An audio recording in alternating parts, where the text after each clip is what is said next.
Welcome to channel. Today, we explore story filled with unexpected twists. Please, subscribe and like to stay updated. Let's begin. It was a sunny Saturday afternoon, and the rhythmic buzz of the lawnmower filled the air as I pushed it around the yard. The sun was shining, and the aroma of newly cut grass blended with a slight perfume of barbecue coming across from a neighbor's yard. It was one of those days when I felt glad for the small things in life, like our house, family, and the tranquility that comes with living simply. But as I made another pass, I saw Lily darting across the yard like a bolt of lightning, her face hot and stained with tears. She raced inside without looking at me, slamming the front door behind her so fiercely that the windows shook. I turned off the mower, my heart sinking. Something wasn't right. Brushing the grass cuttings off my hands, I walked inside, wiping my shoes on the rug before entering the house. Diana was not home. She had taken the Accord to do some errands. That left me alone to find out what was bothering Lily so much. I ascended the stairs, each step groaning beneath my weight, and came to a halt before her bedroom door. It was closed tightly, and there was no indication of the lively, talkative girl who used to fill the home with laughter. "Lily," I knocked lightly, my voice remaining calm. "Sweetheart, it's Dad. Are you okay in there?" "Go away." Her voice flashed back, muted but full of fury. "Hey, talk to me. What's wrong?" I said again, pressing against the door frame. "Did something happen? Was it something I did?" "No," she exclaimed. "Just leave me alone, Dad." Her words sting, but I could sense a tremor in her voice, as if she were fighting back more tears. My inclination was to push, to remain there, and get her to tell me what was wrong. But I knew better. Lily was no longer the young girl who would rush to me with her troubles. She was now 16 years old, trapped between childhood and adulthood. "All right," I answered quietly, attempting to keep the concern out of my voice. "They'll be downstairs if you need me, okay? I'm here, Lily. Always." We verbally tussled for a minute or two. Finally, I continued, "Maybe you'd feel more comfortable talking to Mom later." She cut me off and shoved me out into the hallway. "No," she yelled, and I heard her shut the door. Very weird. I assumed it had to be some guy. I was mistaken. There was no reaction, just the faint sound of her sniffing behind the door. I stayed there for a while longer, wondering what more I could do, then unwillingly turned and walked back down the steps, my mind racing with thoughts. What could have offended her so much? Was it school? Friends? Is there anything I missed entirely? Whatever it was, Lily wasn't one to block me out. Back in the kitchen, I looked out the window at the half-mowed grass, my chest tight with concern. 7 hours later, Diana's automobile pulled into the driveway. Lily had spent the whole day in her room, only leaving for short visits to the toilet. I decided to give her some space and planned to speak to her the next day. As soon as Diana took off her coat, I informed her about Lily's peculiar conduct. Diana seemed perplexed. She added that Lily had requested to go to the mall after Diana had already departed for work, but Diana had no idea Lily had really gone. Diana's face grew pale as I detailed where Lily had been, how she had returned early, and her emotional condition, which included uncontrollable weeping. Two ladies having a meltdown in the same home? Excellent, I thought. "Joel, I'll talk to her in the morning." "Sounds like girl trouble to me," Diana said him. "You go play golf or something." "Okay. Yeah, sure. Sounds good," I responded, stepping back. Diana watched as I drove away, prepared for a rough meeting with Lily. Though she couldn't foretell how things would go, she knew it wouldn't be easy. She gently knocked on Lily's door. "Go away," was the stern response from inside. "Lily, it's me, Mom," Diana said softly. "Leave me alone, you liar," Lily said. Diana felt her knees tremble, her greatest fears almost realized. She took a long breath and calmed herself. She had already collected the extra room key from the top of the refrigerator. She gently and silently placed it into the lock, twisted it, and pushed the door open. Lily was crouched on the floor in the corner, near the window. The bed remained undisturbed, and she seemed completely upset, her face smeared with tears from what felt like hours of sobbing. "Lily, what's going on? Why are you acting this way?" Diana said, still holding out hope that the situation was not as bad as she had anticipated. "Are you serious?" Lily said, getting to her feet and moving toward her mother. Her tone was very angry. "You think I didn't see you? Megan saw you. Alyssa saw you. We all saw you. Hugging, kissing, acting like a lovesick teenager with that man. Ethan Ward, isn't it? Did you know he's named after a thief?" "What?" Diana inquired, perplexed. Ethan Ward, Mom, like a con artist. But that's beside the point. You're having an affair, aren't you? Lily asked, her voice harsh and unyielding. Diana paused, taken off guard. He's not. I mean, it's not what you think, she said, her voice quivering. Don't lie to me, Lily said. We saw you, Mom. How could you do this to Dad? Diana's calm snapped, and she struck Lily in the face, her wrath pouring out. You will not speak to me like that. Lily fell back, her countenance startled, but her rage persisted. Don't ever raise your hand to me again, she said coldly. I'm stronger than you think, and I won't hesitate to defend myself. Diana's hands shook as she nodded, and her voice was filled with remorse. I'm so sorry, Lily. I shouldn't have done that. Lily raised a hand to hush her. Enough. What I want now is the truth. You're going to tell me everything, and then you're going to confess to Dad when he gets home. Diana's eyes widened with terror. Lily, if I tell him, he'll leave me. I know I deserve it. But is that really the best way forward for any of us? You're asking me if honesty is the best way? Yes, Mom, it is. Start talking. Diana sighed deeply, tears welling in her eyes. I met Ethan at the charity gala 2 years ago. You were there, and so was your father. I know who he is, Lily said. He's a car salesman. I know his daughter, Sophie. We have classes together. I didn't know you were seeing him behind Dad's back, though. Diana's countenance changed to astonishment. I didn't realize you knew his family. And I didn't realize my mother was betraying my father, Lily said with a scowl. But here we are. You are seeing him, aren't you? Diana started to weep. Yes, I am. He asked me to lunch half a year ago, and your father and I were going through a rough time. I made a terrible mistake. I let him take me to a motel, and we were intimate. You slept with him? Lily questioned, her voice breaking. Say it. Yes, Diana said gently. I slept with him. How many times? Once a week since then, Diana said, barely above a whisper. He tells me I'm beautiful, makes me feel appreciated. Things your father hasn't said to me in a long time. Do you love him? Lily's tone was cutting and straight. No, Diana said firmly. He's a distraction, nothing more. I've only ever loved your father. Lily's gaze sharpened, her rage boiling just beyond the surface. Then why didn't you think about him before you started this? What are you going to do now? Do you even have a plan? Diana's tears flowed freely. I don't know, Lily. I've made such a mess of everything. You're right about that, Lily answered coldly. And you'll need to figure out how to make it right, starting with the truth. I don't know what to say, Lily, Diana said softly, her voice cracking. I was weak. I gave in. I'm so sorry. I didn't know how to stop it. Ethan even implied that if I didn't keep seeing him, your father, Greg, would find out. It felt like blackmail. But I'm not making excuses. I made the choice, and am guilty. He'll do whatever you think is right. Her remarks turned to sobbing as she dropped to the floor. Lily loomed over her, her face severe and immovable, exuding a furious determination. This isn't about me, Mom, Lily said firmly. It's about what Dad is going to do when he finds out. You didn't just betray him. You've damaged this family. Do you understand that? Lily paced the room, her rage partially mitigated by the sight of her mother's sadness. She paused and softened her tone. You have to confess to him, Mom. No lies, no excuses, no half-truths. If you want, he'll be there with you. But let me ask you, do you even want to stay with Dad? Or is that over too? Of course, I want to stay with him, Diana said. But if I confess, I know he'll leave me. I deserve it, but it will tear us apart. I'm terrified, Lily. I'm sure you are, Lily said, her voice firm.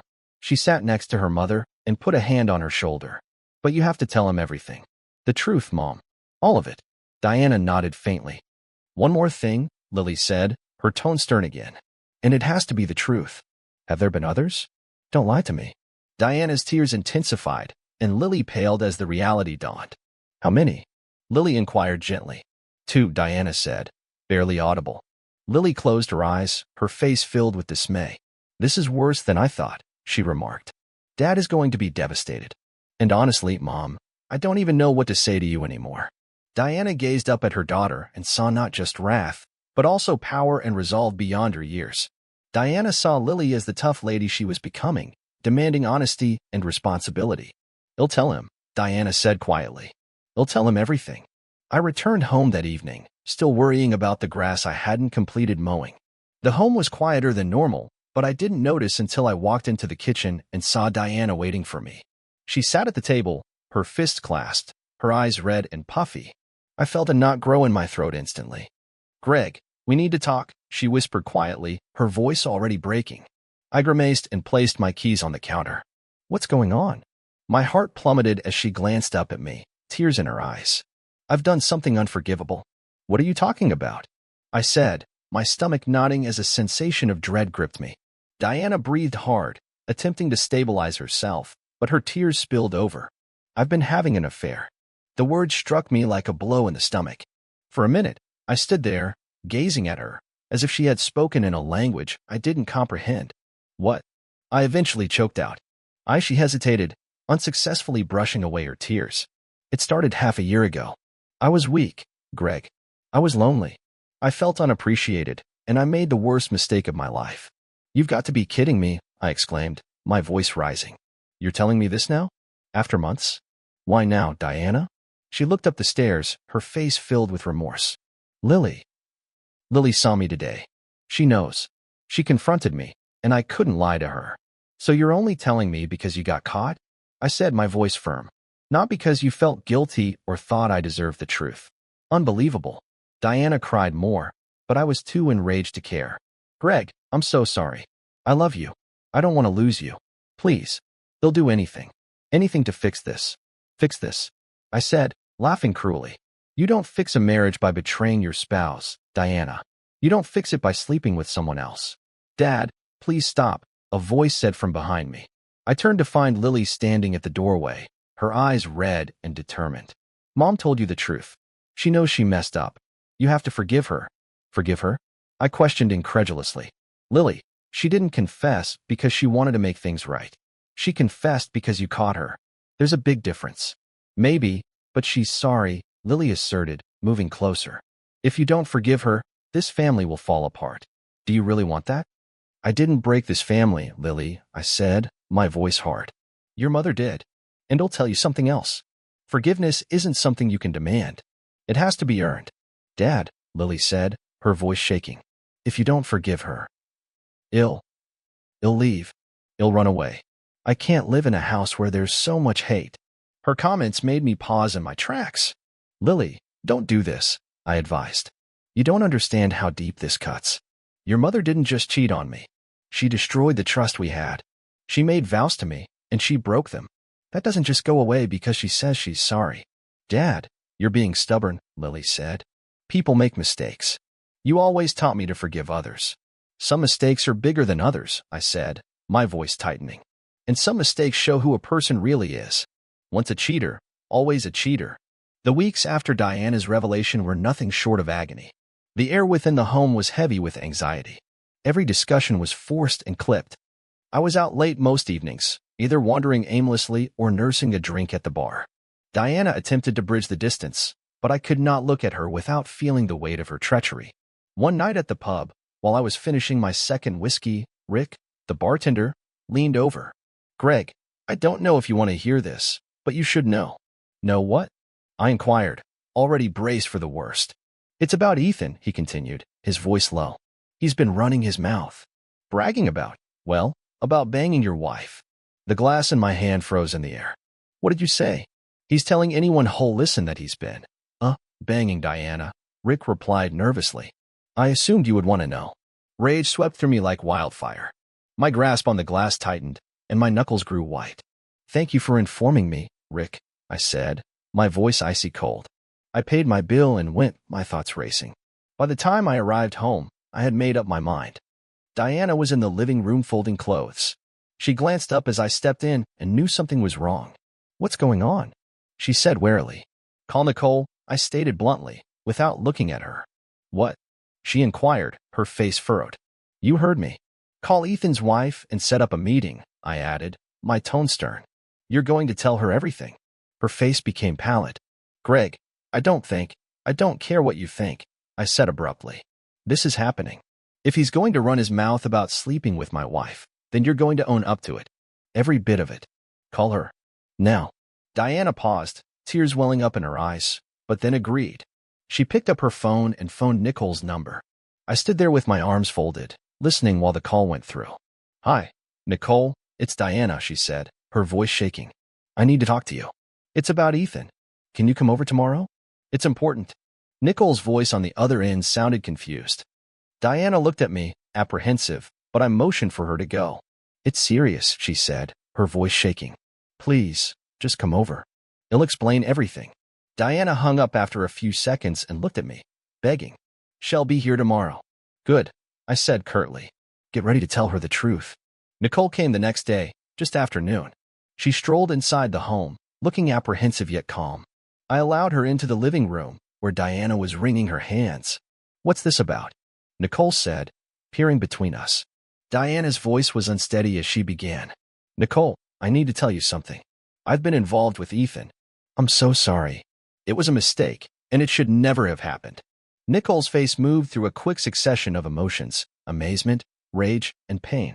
You're saying you've been sleeping with my husband? She said, her tone caustic.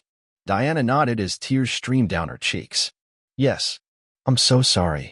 It was wrong, and I take full responsibility. Nicole arose suddenly, her face a mask of rage. I can't believe this. After everything, you've destroyed my family. I remained mute, watching Nicole storm out of the home. A part of me felt vindicated, but another felt hollow. This was not about vengeance. It was about making things right, regardless of how unpleasant the process was. The next day, news traveled swiftly. Nicole sought for divorce and a restraining order against Ethan. She wasn't wasting time. Nicole made a strong argument in court. She gained the home, custody of their children, and the majority of their joint assets. Ethan was left with almost nothing and had no option but to leave town for a new career. It had been 3 months after the catastrophe, and although Diana and I shared a home, the distance between us was vast and impassable. I remained in the spare room, avoiding any sense of closeness. She made subtle motions here and there, but I wasn't prepared. Trust did not rebuild immediately, and in her case, I doubted it ever would. One evening, as I was browsing through the channels in the living room, Lily approached. She hesitated at first, then moved in front of me, obstructing my view of the television. Dad, can I ask you something? She said, her voice soft but forceful. I silenced the television and focused on her. What is it, Lily? Why are you still sleeping in the other room? She said, her tone mixed with wonder and worry. It's been months. Mom's trying, and I thought you were going to give her a chance. I took a long breath and leaned back into the sofa. Lily, this isn't your business. But it's my business, she yelled back, her voice raised. You and Mom are my family, and I want things to go back to normal. Normal? I said, my voice tightening. Lily, there is no normal after what your mother did. Trust doesn't just reappear because someone says they're sorry. She betrayed me. She betrayed us. You might think everything's fine because I didn't file for divorce.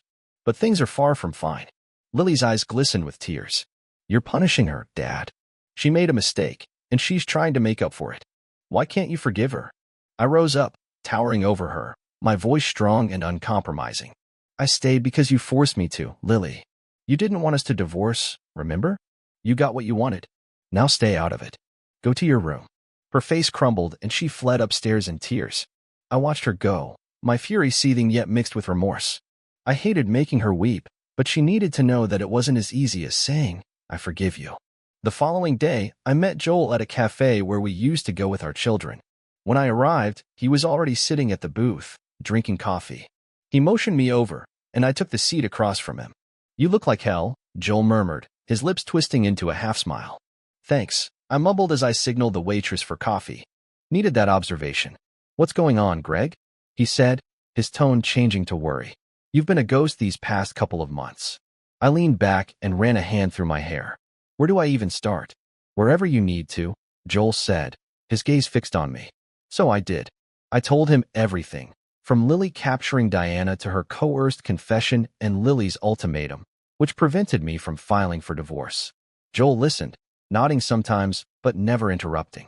When I finished, I leaned forward and gripped my coffee cup. She made me promise to stay, I said, shaking my head.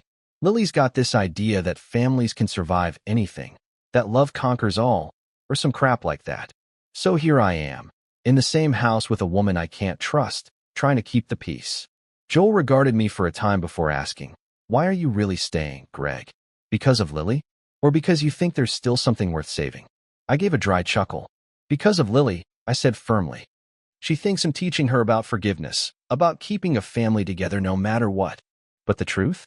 I'm teaching her a much harder lesson. What lesson is that? Joel said, his brow furrowed. I peered into my coffee, my voice quiet yet firm. Once a cheater, always a cheater. Joel leaned forward, his elbows on the restaurant table, and his coffee untouched. So, what are you going to do now, Greg? Just sit in that house and stew? I shake my head. No. I'm not the kind of guy who walks blindly into the future. I need to know. Ethan might have been the first one Lily caught, but was he the only one? Or just the last one I found out about? If there's more, I want the truth, Joel. All of it. He gave me a long glance before nodding. You're asking me to investigate your wife? That's exactly what I'm asking, I said, holding his stare straight. You're my oldest friend. If anyone's going to do this right and keep it quiet, it's you. Joel let out a sigh and sat back in his chair. All right. They'll take the case. But you know how this goes. If I dig, I might find things you're not ready to hear. Are you sure about this? I've never been more sure, I said. I need answers. I can't live in this limbo. He nodded and paused before speaking again. If I'm going to do this properly, I'll need access to your house. Cameras, audio. I need to see what she's up to when you're not there. It took me a time to respond. You want to put cameras in my house? Only in common areas, Joel said immediately. Living room, kitchen, maybe outside if you want. Nothing invasive, but it's the best way to know what's really going on. I considered it for a bit before nodding. Do it. But I don't want Lily knowing about this. She's been through enough. I understand, Joel answered. When can my team set it up? Tomorrow, I said firmly. Diana and Lily will be out for the day. Make it happen. Joel's crew came the following morning, when Diana was out doing errands and Lily was at school. They operated fast and expertly, putting cameras in crucial areas while leaving no trace. By the time they were finished, the home appeared precisely as it had before, except with eyeballs everywhere. That evening, at dinner, I informed Diana and Lily that I would be out of town for a few days. I've got a business meeting in the city, I said, nonchalantly biting into my steak. I'll be gone for 4 days. Lily glanced up from her plate. You're leaving? Why now? Work's work, I said with a shrug. You'll be fine. You're practically an adult. She rolled her eyes. Practically. I focused my attention on Diana, who was unusually silent. Diana, I assume you can manage things while I'm gone? She nodded, but did not meet my gaze. Of course. Good, I murmured, laying down my fork and leaned back in my chair. Lily, take care of yourself. Don't stay out too late, and don't invite anyone over without letting me know. Got it, Lily responded, looking somewhat offended. I then turned to Diana, my tone becoming harsher. And you, try not to spend the time screwing another lover. Her face paled, and the room became quiet. I moved my chair back, allowing her to feel the weight of my remarks. The first morning of my so-called work trip, I sat in the antiseptic conference room, my phone buzzing in my pocket. I cast a downward gaze. It was Joel. I excused myself and walked out into the hall. Joel. His voice was deep on the other end. Greg, I hate to be the bearer of bad news, but I've got something you're not going to like. I clenched my jaw. Spit it out. It's not just Ethan, he said. My guys found evidence pointing to at least 3 more men. No concrete proof on all of them yet. But the rumors, they're strong. Looks like she was seeing multiple guys at the same time. I leaned against the wall, felt my pulse race through my temples. 3 more? At the same time? Yeah, Joel said. I wish I was wrong, Greg, but my gut tells me there's even more we don't know. I wiped my palm down my face, frustrated. Do we have names? Not yet, but we're working on it. By nightfall, I was sitting in my hotel room, trying to comprehend everything, when Joel phoned again. This time, his tone was stronger and more forceful. Greg, you're going to want to sit down for this, he told me. What now? I inquired, preparing myself. She's at your house, Joel remarked sadly. With another man. My gut tightened into a knot. At my house? Yes. My team's cameras caught them going in, and she is playing house. I breathed softly as my grasp on the phone tightened. They're screwing in my house? Under my roof? That's exactly what's happening, Joel affirmed. Do you want us to intervene? No, I said, my tone chilly and determined. Let her dig her own grave. Just keep collecting the evidence. For the following 2 days, Joel's crew did just that. Every disgusting detail, every heinous deed, was chronicled. I kept up with calls and messages, each of which added to the seething rage within me. By the time I got back, The evidence against Diana was overwhelming.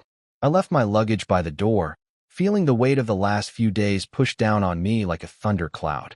Diana was at her office, Lily was at school, so the home was quiet. For a little period, I let myself feel the empty relief of being alone. But I didn't have time to squander.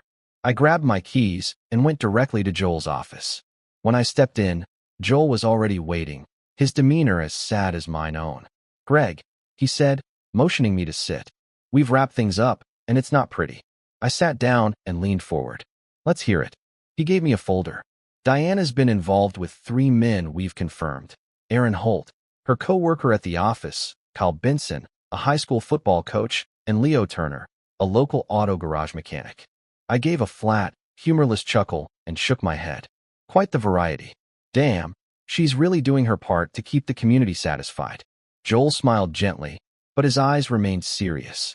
"Greg, you might joke, but I know this isn't easy for you." I leaned back in the chair and rubbed my temples. "Oh, I'm fuming, Nate. Don't mistake my jokes for anything else. But what's done is done. The marriage was over the day I found out she cheated." Joel regarded me for a bit before asking hesitantly, "What do you want to do now?" I moaned and leaned forward again. "It's not about me anymore. It's about Lily. She needs to see this, all of it. She wanted me to stay, to forgive, to try again. Fine. I did for her. But this time, if she tries to pull the ill runaway card again, I'll open the damn door for her myself. I don't need a daughter who can't use her brain." Joel lifted an eyebrow, apparently considering his next words. He then inquired in a calm, methodical tone, "Greg, is she really your daughter?" Joel's question struck me like a blow in the stomach. I froze, the gravity of his words setting in. My mind raced, trying to make sense of it all and determine if Lily was truly not mine. I'd spent all these years nurturing, loving, and guiding her, and now I had to consider the possibility that she wasn't my blood. I sat back in my chair and stared at the floor. I couldn't get myself to say anything at first. Silence felt smothering. Joel did not push me. He just waited, letting the question linger in the air. After what seemed like a lifetime, I finally spoke. "She has always referred to me as her father, and even if she isn't my biological daughter, I can't stop her from doing so. She is mine in every aspect that matters, but a DNA test will tell us for certain, and we'll deal with it when it happens. As for now, I want a divorce." Joel nodded in agreement, his countenance hardening into something more serious as he dug into his pocket and brought out his phone, dialed a number. "Yeah, give me Ethan," he replied over the phone, "and tell him I need him to meet me and Greg. It's urgent." I didn't need to inquire who Ethan was since Joel had mentioned him previously. Ethan was one of the top divorce attorneys in town, renowned for winning cases and ensuring that his clients didn't walk away empty-handed. A short time later, I found myself sitting across from Ethan in a tiny office. Joel had given over all of the data concerning Diana's affairs and the shambles that was my marriage, and Ethan was already going over the papers. "I've got everything I need," Ethan remarked, leaning back in his chair. "We'll start the process right away. You'll come out of this with your dignity intact, Greg, and we'll make certain you receive what you deserve." Joel's words broke through the tension in the room. "That's correct. Greg is like a brother to me, Ethan. He has to win this. He should not emerge from this as a beggar." When I stepped inside the home, I found Diana and Lily sitting in the living room, apparently waiting for me. Lily's gaze quickly shifted to the luggage I had left in the living room, worry written all over her face. "Where were you, Dad?" "When I saw your baggage, I was concerned. Are you okay?" I did not respond to her immediately away. Instead, I went to the kitchen table and sat down. The file I received from Joel seemed heavier than its actual weight, like if everything was bearing down on my chest. "Sit down, both of you. There is something we need to discuss." Diana was already wiping her tears, her face filled with dread and shame. She undoubtedly knew what was about to happen. As she sat across from me, Lily just looked bewildered, her anxiety turning to distrust. I opened the file and started arranging the photos one by one. Every one is worse than the previous. Diana with Ethan, David, Shane, and Chad. As I pushed the images toward Lily, I let the stillness to fill the room.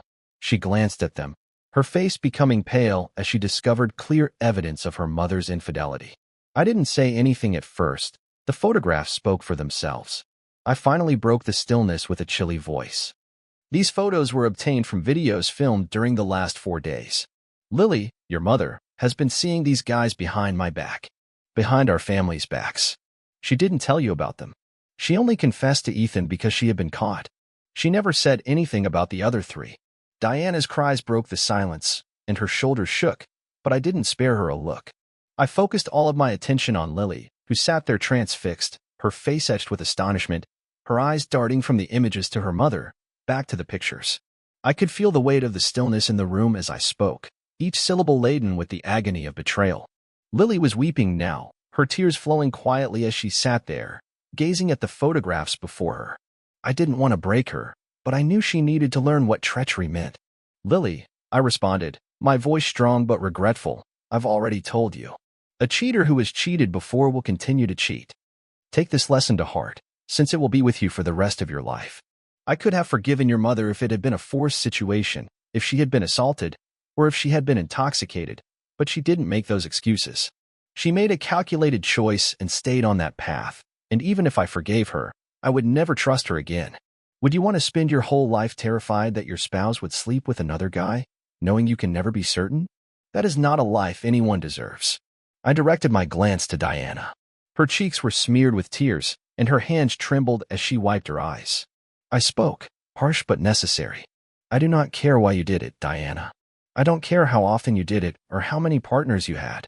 But I need to understand so that your daughter may learn a lesson from this. Why did you do it?" I gazed at her, waiting for her response. I wasn't sure what I was expecting to hear, but I had to know. Her comments struck me like a smack in the face. I needed more out of life. I wanted to be loved by everyone, and I loved sex, and one man couldn't give me what I wanted. She stated it with such conviction, as if it were some kind of reason. My stomach churned, and I could feel the rage rising within me. I had tried to be nice and listen, but seeing her discuss it so nonchalantly, as if it were nothing, made my fury boil. I responded without thinking, the words flowing out. "Tell me, Diana, is Lily my daughter? Because I don't trust you, and I have to know if she's really my daughter." She halted, her face cracking as the weight of the question struck her. Tears ran down her cheeks as she stuttered. "I don't know. I don't know." That was the moment I realized everything had changed. I could hear Lily's footsteps climbing the stairs, and I didn't have to look to know she had heard it all. The sound of her door slamming resonated throughout the home. I remained there for a while, the gravity of the situation hitting in. My heart was divided between rage and grief, but I knew I had to keep on. I couldn't let it go. I strolled up to Lily's room and knocked lightly on the door, but I didn't wait for her response. I pushed the door gently open. She sat on her bed, tears flowing down her cheeks. She glanced up at me, her eyes full with pain. "You will always be my daughter," I replied, lowering my tone as I approached her. I sat next to her on the bed and took her hands in mine. "Nothing can take that away from me, no matter what." She sniffled, shook her head, and did not say anything. The agony in her eyes shattered my heart, but I had to be strong for both of us. "In leaving," I said after a time, my voice firm yet strained, "I'm going to my parents' place. They'll be there until the divorce is final.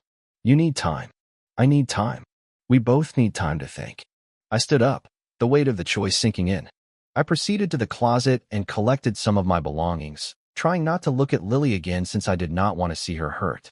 I wasn't sure what else to say. I collected my luggage, took one final glance around the house. Our house, before walking out. I had hardly a second to digest the words. The phone call had already knocked me off guard, but nothing could have prepared me for what happened next. "Mr. Holden, you need to come down to the station. We have arrested your daughter." The voice on the other end of the phone seemed chilly and distant. I asked the question that I did not want to ask. "What happened?" The officer's answer was brief, almost too cautious. "It's better you come down to the station." I felt my heart drop into my gut. Arrested? My daughter? What the heck could she have done?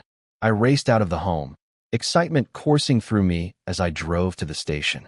My imagination was racing through every potential possibility. What may Lily have done? Was she in trouble? Did she become involved with something she shouldn't have? But not even my wildest fears could have prepared me for what was to come. I contacted Joel and Ethan while on the way, and they arrived at the station at the same time as me. We made our way inside, and I quickly sought out the closest officer to demand explanations. "Why have you arrested my daughter?" I demanded, my voice shrill with dread. Before anybody could respond, a towering officer strode forward, his face gloomy. "Mr. Holden, if you'd come with me, we'll explain everything." I followed him without hesitation, my heart racing in my chest. Joel and Ethan remained behind, their expressions filled with perplexity and fear. I had no clue what was going on, but I wanted answers. Now, the officer escorted me to a tiny room with stark, frigid walls. He motioned for me to sit, and I did so despite not completely knowing what was going on. My head was still whirling from the news that my daughter had been detained. When I opened my lips to inquire again, he spoke first. "Mr. Holden," he said, his voice husky. "Your daughter. She has killed your wife." I froze. The world around me appeared to come to a halt, and for a brief instant, breath fled my lungs. The words did not make sense. I felt as if I were hearing a different language. "She what?" My voice was scratchy, just a whisper, as my brain battled to process. He did not flinch. "She's the one who made the 911 call after she committed the crime." I could not breathe. I could not think. My eyesight clouded, and the room seemed to tilt. My heart beat frantically, and suddenly everything was dark. I gradually recovered consciousness, the cloud of shock receding, but nothing seemed genuine. My heart was thumping, and I was gasping for breath, trying to process what I had just heard. My daughter. Killed. My wife. It did not make sense. This couldn't be real. I eventually managed to sit up, my hands trembling as I wiped my face, attempting to calm myself. The officer had said that woman was undergoing mental examination. That struck me like a blow in the stomach. Psychiatric analysis? My baby, my little angel, was being handled as if she were unstable. A murderer.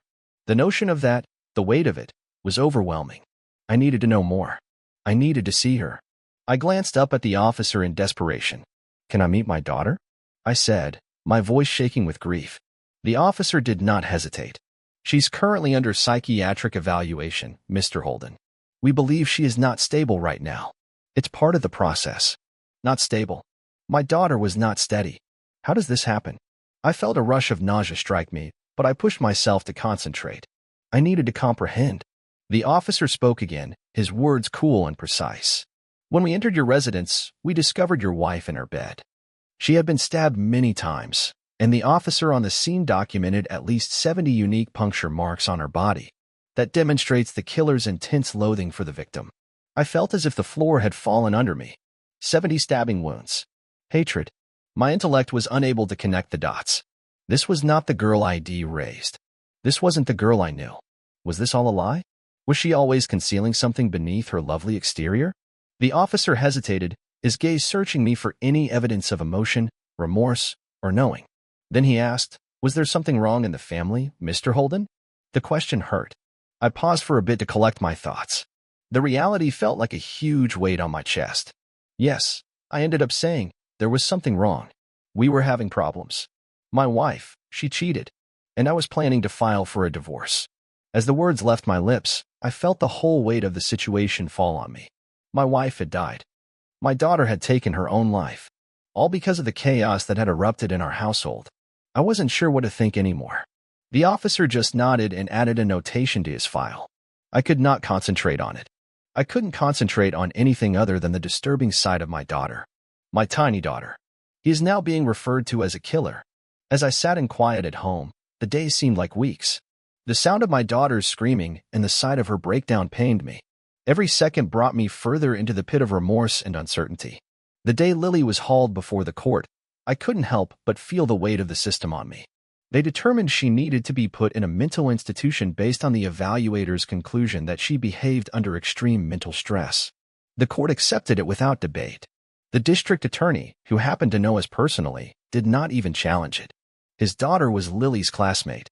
So there was a sense of familiarity in the air, which made the whole situation seem less formal. As if this were not merely a terrible legal process, but also something more personal, more destructive. For 30 days, I was unable to visit Lily. And when I was finally permitted to see her, I was completely unprepared for what transpired. She burst into tears the moment she saw me. Her face was twisted with agony. And before I could say anything, her body tightened and she went into a seizure. I froze, powerless. I wanted to soothe her, but I wasn't sure how. The personnel raced in, and I was promptly taken out the room. This occurred twice more. Every time is worse than the previous. I felt like every time I attempted to be there for her, I was just making things worse. It became evident that I was not the person she needed just now. The physicians told I should stay away. She would need more time to recuperate before any real interaction could occur. I exited the institution, each step heavier than the previous. And here I am, sitting in my empty house, staring at the walls. I am wondering where things went wrong. I keep asking myself, who made my kid lose her mind? Were they the years of betrayal? My wife's ongoing affairs? What about the agony she created for all of us? Or was it me? Maybe it's my behavior. I failed to shield her from the reality. Had led to this breaking point. I had repeatedly informed Lily that her mother's adultery was to blame for all of her problems. However, it is possible that Diana was not the only one who damaged our lives. Maybe I failed her too. I was about to file for divorce, and I could feel the guilt twisting in my belly. I was too preoccupied with my own pain to comprehend what my kid needed at the moment. Could I have handled it differently? Could I have saved her this type of pain? Now, sitting alone in this home with a loaded Glock in one hand and a glass of Jack Daniels in the other, am wondering whether I'll ever find an answer. Thank you for watching. What would you have done if you were in Greg's position? Could forgiveness ever be possible after such a traumatic discovery, or is trust permanently broken? Please share your opinions in the comments section below, and don't forget to like, share, and subscribe for future tales.